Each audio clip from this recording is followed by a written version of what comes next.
Rakshita Mataji already covered a lot of about a lot of what he discussed about anger in the first lecture, and so this is taken from Radhesham Prabhu's lecture. This is part two of discussion on anger. So, as we know, anger is one of the six anarthas.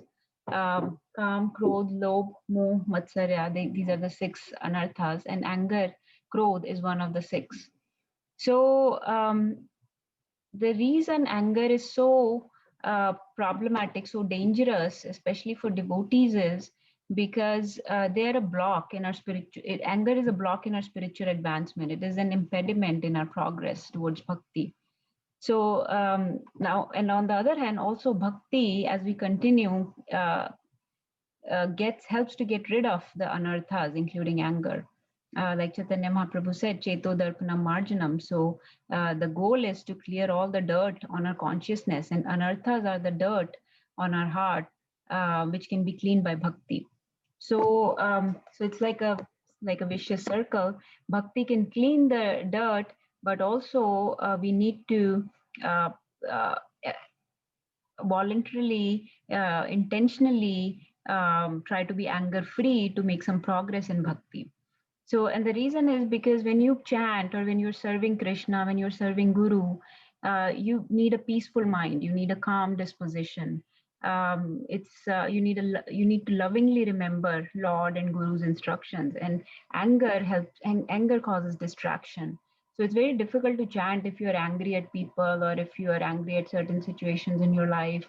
Um, uh, it causes a madness in the heart and mind, and very difficult to focus and chant properly. So Prabhu then gave the example of four Kumaras and how they got angry at Jay and Vijay, and Jay and Vijay got angry at the four Kumaras. So Kumaras blame Jay and Vijay that you are exhibiting very angry features. You're not fit to be residents of Vaikuntha. You're not in the mood of Krishna at all. Krishna is so loving. You're not behaving like loving residents of Vaikuntha. Um, and Four Kumaras basically got very upset at them, but then their mind was finally calm. They calmed down when they forgot their anger once they saw Vishnu. But by that time, they had already cursed Jay and Vijay. So anger is like a serpent that uh, bites the mind and takes the shantras away from us. So we get devoid of the shantras. One gets irritable, hateful, uses bad words, curses, becomes revengeful, and all of that is not anukul to bhakti at all. So remember, anukulyasya sankalpa, pratikulyasya varjanam. So we have to try to incorporate all those things in our life that are anukul towards our progression towards Krishna. And anger is not anukul towards bhakti at all. So, then Prabhuji, Radhesham Prabhu gave um, a very nice, some few nice analogies of anger with certain day-to-day things. Like he said, you can use anger. A person can use anger constructively, but before they can use anger, you have to regulate it. It's like anger is like fire. So let's say when we cook our food on fire, we have a regulator with which we can decrease the gas that comes out or increase it. We have a regulator. Otherwise, if there is no regulator, you just light the fire, gases everywhere, then there will be an explosion. So it's like that. You have to be able to regulate the anger to use it in just the right proportion, that if a job needs to be done with passion or with anger, then that can get done in service. Um, but so you're in mode of passion at that moment because you're regulating the anger. But when anger becomes madness, when it becomes uncontrollable, you cannot regulate it, then it becomes madness, and that is mode of ignorance. Also, he gave an example of dam on the river. So if there is no dam which does not control the flow of water, then actually it causes flood. So all the water will cause flood. But if there is dam, then the water is coming in a very regulated amount. And so now you can put that water to some good use. So like Hanumanji, he gave the example, got very angry But even in his anger, when he lit Lanka on fire, he was um, he was aware of where Mother Sita is. She's in Ashokvatika, so not set fire to that place. Vibhishan's house, he was aware, and so did not set fire. Those were the only two places in Lanka that he did not set fire to. So even his anger was controlled, and he did not just indiscriminately set everything on fire. So people that can regulate or calibrate, they have the remote control in their hand of anger. So they're controlling it. Anger is not controlling them. So they release anger as needed. Otherwise anger is just destructive. And then he gave some shlokas from um, Bhagavad Gita, how Krishna says that anger is a gateway to hell. And we know the shloka, Trividham narkasyadam dwaram nasham atmana kam krodhas tatha lobhas tasmad etatyam trijet. So in Bhagavad Gita, Krishna mentions that anger is a demonic quality. It is an asuric quality. And then he gave some other uh, references, which I will share very quick. This one. So one of the shlokas is 5.23. I think some of you may know this one. Kama esha krodha esha rajoguna samudbhava maha ashno mahapapma vidhi enam iha verinam.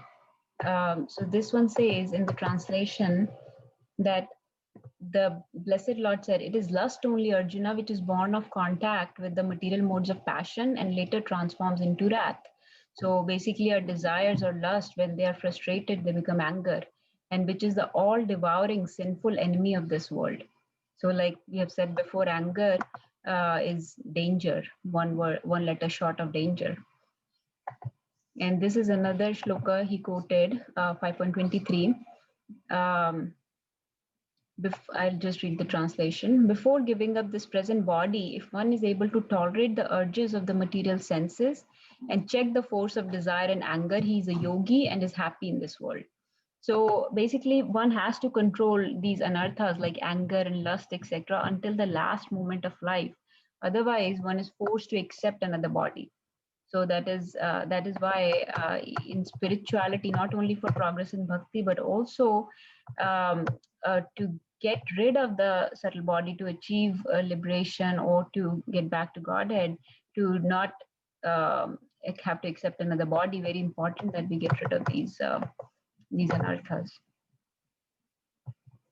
So so then he also gave some example of various rishis, yogis, very intelligent people, jnani people that try very hard for perfection, for sense control. They commit so many austerities, but even for them, anger can be very hard to control, and it can cause their fall down. And we know the very famous example of Vishwamitra, who initially became angry at Menaka and then at Ramba. So he lost a lot of tapobal because of anger at them. And also Durvasa Muni when he became angry at Ambrish Maharaj. Now Ambrish Maharaj is a king. He's a Vaishnava, but he's not anywhere as austere as or as powerful as Durvasa Muni at all. Durvasa Muni had he could travel between lokas, he could fly, he could swim, he could not eat anything for days. But because of his disproportionate anger, Sudarshan Chakra chased Durvasa Muni through various lokas and finally had to come beg Ambrish Maharaj for mercy. And Ambrish Maharaj he was a very high level Vaishnava, but not in the same league as Durvasa Muni. But despite all his austerities and everything, because of disproportionate anger, such a powerful and austere sage had to bow down in front of Ambrish Maharaj. So he gave some examples like that. And then like this slide says, it is not a solution. It is not a solution to anything. So when we get angry at certain situation, we are not able to solve any problems at all. It just makes it actually hard for us to focus and in solving that problem. It makes it makes it hard for us to use that time properly, because our mind is so bewildered by the anger. We are so focused on the anger at the person or at the situation that we are not able to find a solution to that problem actually. So we actually cause more frustration, we create more problem by being angry than find a solution. And he also said that it starts in the mind. Anger starts in the mind and causes a lot of mental illnesses.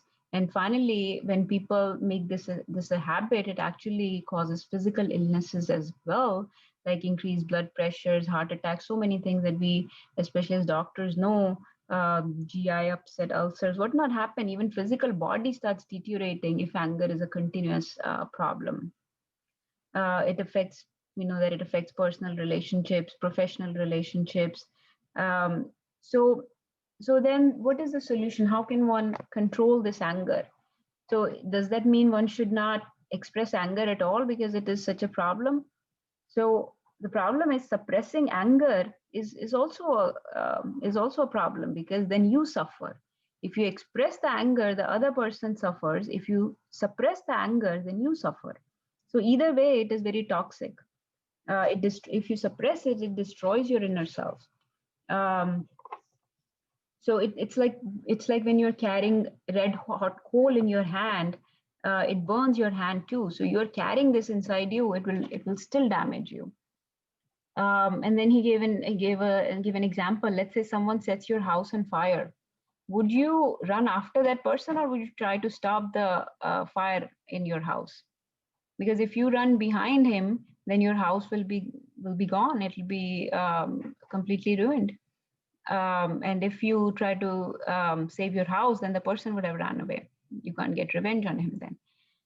So either way, basically, he says the way to control the anger is, he gave many solutions, and with slow, deliberate practice, we can incorporate these things in our life, especially some of us that get angry very frequently. One of the things was change the outlook towards life. So he said, do you have a positive outlook or a negative outlook? Like the famous example is glass half full or glass half empty. Let's say there is a plant on which there is a rose. Some people would say, oh, this is a thorny plant with burnt flower. Or somebody would say, oh, look at the beautiful flower on it. So which outlook do we have? So he said, basically, when you look at a person, do the bad qualities come to our mind, or do the good qualities strike us more? So make it a habit to look at other people's good qualities. Then even if there are situations where they make you upset, it'll be hard for you to get angry at people. So the more we are in a loving mode, appreciating mode, pay compliments, express gratitude, that kind of mode, the tendency to become angry at people slowly dies away. So that was one solution, he said. So have a very positive outlook towards life, towards situations, towards other people. And then second thing he said was, do not get easily influenced by situations. Like, for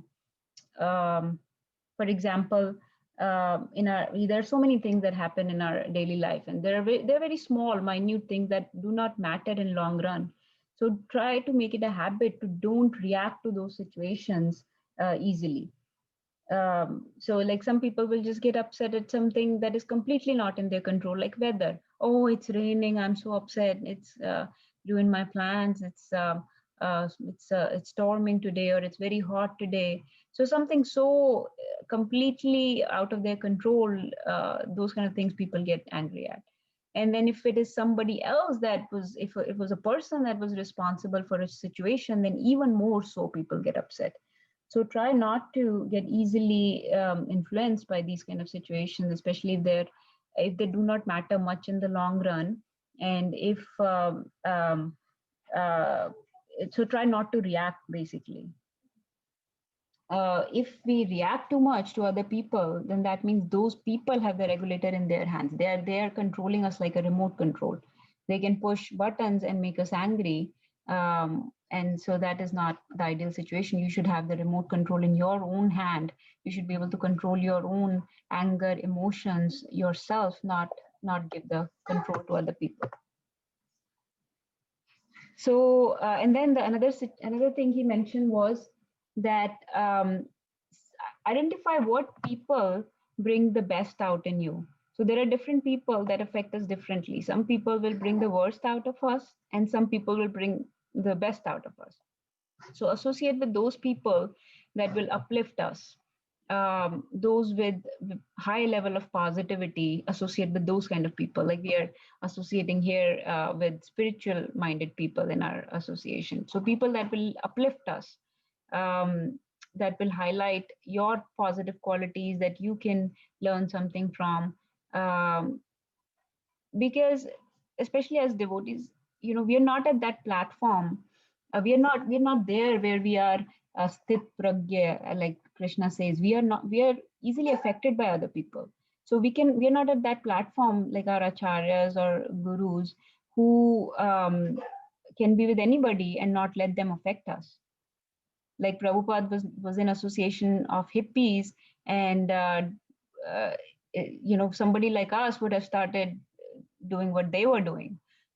Somebody low, they would just maybe start using alcohol or drugs themselves. But only a very higher authority, higher level person, devotee, can associate with these kind of people and convert them rather. We are not at that level. So for us, it's important to associate with positive people, with people that will influence us in the right direction, in the right positive way, rather than with people who may drag us down, or more materialistic minded people. So the example he gave was of Dhruv Maharaj. When Dhruv Maharaj was chastised by his stepmother, he became very passionate and wanted to become a bigger king than his father and have a bigger kingdom and all this. But when he talked to his mother, his mother put him in a mode of goodness, where she actually debated him towards devotion and towards seeking Vishnu. And so the association, especially in initial stages like ours, matters a lot. And then he gave this scientific reason as well of why anger is not good. Remember that our subtle body, which is mind, intelligence, and ego, connects our gross body to the soul.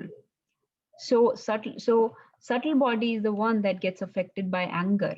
So like we said, it affects our gross body by causing mental and physical sickness. It also affects our soul. So subtle body is the connection between both the physical body, gross body, and the soul. And so if anything happens, um, any changes, bad changes happen in the subtle body, then they will affect our soul also. And then he gave this very nice thought here. Whatever is inside of us will come out. Let's say when you squeeze a lemon, lemon juice comes out. When you squeeze, let's say orange juice comes out. So whatever is inside of us will come out. If we are full of anger, then anger comes out. If we are full of love, then loving thoughts, loving words, affection will come out. So, for example, Prahlad Maharaj, no matter how much he was squeezed by Hiranyakashipu, he was tortured in such a bad way, but he was still always loving and affectionate. Um, um, so we need to decide what we put inside ourselves. So at all times, try to put inside good thoughts, positive thoughts, loving words, loving gestures, and affection towards people and life in general. So he said that this is called GIGO principle. GIGO means garbage in, garbage out. So be careful of what we put inside. So not only thoughts and intentions of what you put inside, but also physically what you put inside. So for example, what you eat matters. If we eat a lot of passionate food, or let's say meat and a lot of spicy food, things like that, then you will have more of a mode of passion and ignorance, and so more likely to become angry and not be able to handle situations well. Similarly, chanting is good. So what if you're putting Harinam inside us, if you're filling ourselves with Lord's names, qualities, thinking of Krishna's pastimes, praying, then we don't get easily shaken up by the little things. So our tolerance improves, patience improves, more love and thoughtfulness comes with chanting. And he said, again, association of saintly persons, because we imbibe those qualities from other people. If we are with spiritual people there who are more loving, who are more in mode of goodness, then we imbibe those qualities of love, of thoughtfulness, and that kind of calm disposition we take from those people. Um, Studying scriptures and trying to implement those scriptures, because scriptures are always, they put you in mode of goodness. So increase the sattva guna, increase the mode of goodness with the help of scriptures and with the help of devotees.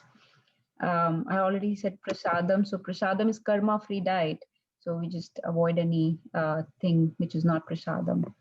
And then sleeping matters. So again, a normal amount of sleep, and avoiding and following the four regulative principles very nicely. So all these things will put us in mode of goodness. So all these things, uh, what these are the things we are putting inside our consciousness, inside our subtle body. And so when there are difficult situations or people treat us badly, we are, there are difficult situations, then what comes out is uh, still a lot of tolerance and patience.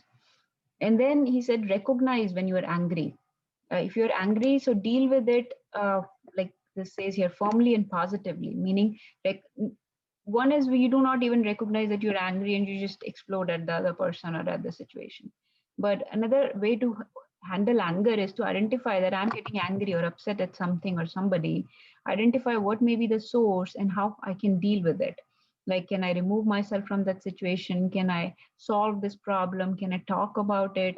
What can be done? So if you're conscious about even being angry, everybody does get angry. It's very difficult to not get angry at certain situations or people. So if you do, you kind of consciously deal with it, recognize the problem, and then try to find a solution for it.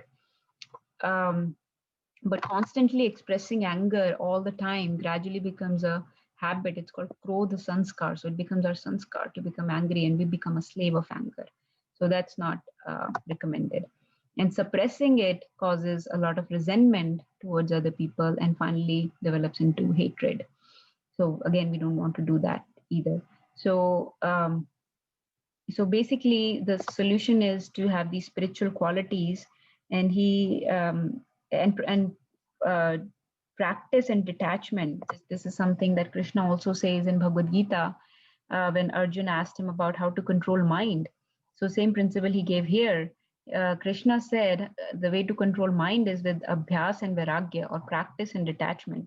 And same principle comes here when you have to deal with anger, is with practice and detachment. So don't get too attached to these situations, these problems, everything. Remember that everything is very temporary, very transient, and make it a practice to deal with things in more calm, cool way, more loving fashion.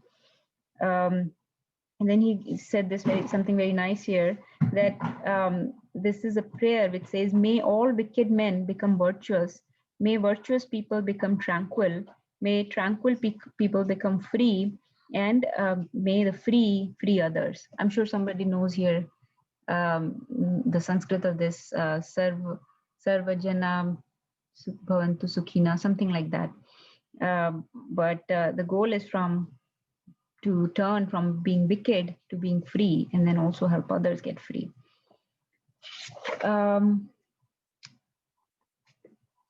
Other than that, he said we have to practice basically austerity in tapasya of body, mind, and word. So be very conscious of what you are saying, especially when you are angry, what thoughts you have.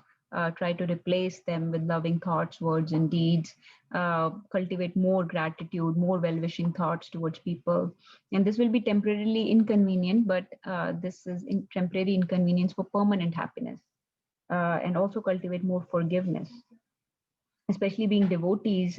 He said devotees are like sandalwood trees. So when something rubs or scratches against us, if there is an axe that tries to cut the tree, sandalwood tree, the blade of the axe still gets the fragrance of the sandalwood on it. So even if somebody tries to upset you or try to harm you, they should still come away with something nice, more love and thoughtfulness in them. Um, so, so then he said also, forgiveness doesn't mean that we just um,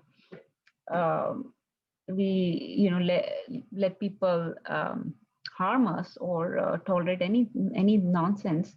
But there is a distinction between being aggressive and being passive, and the middle road is to be assertive. So you don't have to be too aggressive where you are in uncontrollable anger and flying off handle at people. You don't have to be passive either where you're taking things lying down. You have to be assertive. If something is unappealing, upsetting, not in lines with the with your thought process, then you are assertive about it to whoever is trying to upset you. Uh, but also remember to not take small matters very, very seriously. Like he gave the example, the story of snake and Narad Muni. Snake, there was a disciple of Narad Muni who was a snake, and snake was very aggressive. He used to, I won't go into the big story, but the short of it is that he was initially very aggressive, but with Narad Muni's instructions, he became really passive. So he became a devotee and became very calm, so calm that he would even take, when people would throw stones at him or hit with him sticks, he would take it.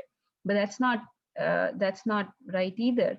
So when he went to Narad Muni, that people are hitting me and I'm not biting them anymore, I'm not saying anything, they've now started to hit me, pelt me with stones, what should I do? So Narad Muni said, you don't have to bite them, but just hiss at least.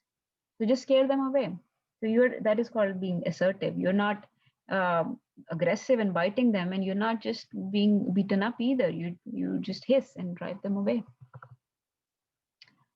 He also said, be angry with the right person in the right, like if you do have to be angry at certain situations, just evaluate the situation. Is it the right person that I'm being angry with? For example, if you are a teacher, you are angry at a student, or as an employer, you are angry at an employee, or as a parent at a child, and to the right degree and in the right circumstances and situations. So for example, if you are an employer, you don't want to get angry at an employee in front of 20 other colleagues of his. So you will just talk to him separately, and to the right degree. You're not flying off handle at them.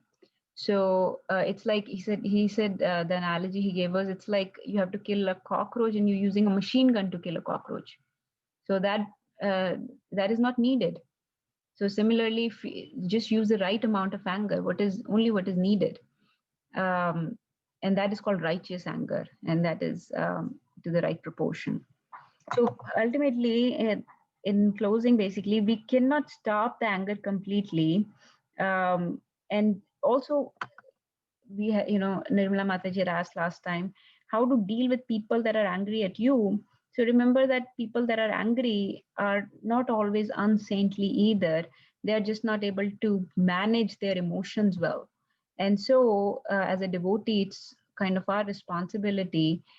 We can just remove ourselves from the situation, and still, if it is a friend, family member, colleague that is getting upset, then you can just, when they have calmed down, try to talk it out with them and still give the love and affection that the relationship demands.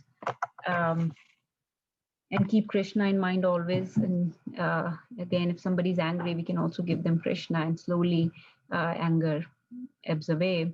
And he said, love can displace anger. Wave of love is the only thing that can drive out anger in situations like that. And one's own anger, if you're having difficulty in the initial stages, just start chanting. You can completely forget anger with just chanting.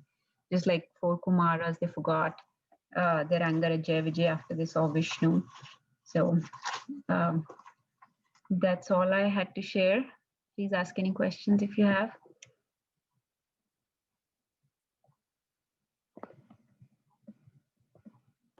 Thank you, Mataji. Thank you for sharing. Thank you. Thank you, Hare Mataji. Krishna. Very Thank you nicely. for the Very day. nice. Very nice. Very nice. Very exhaustive also.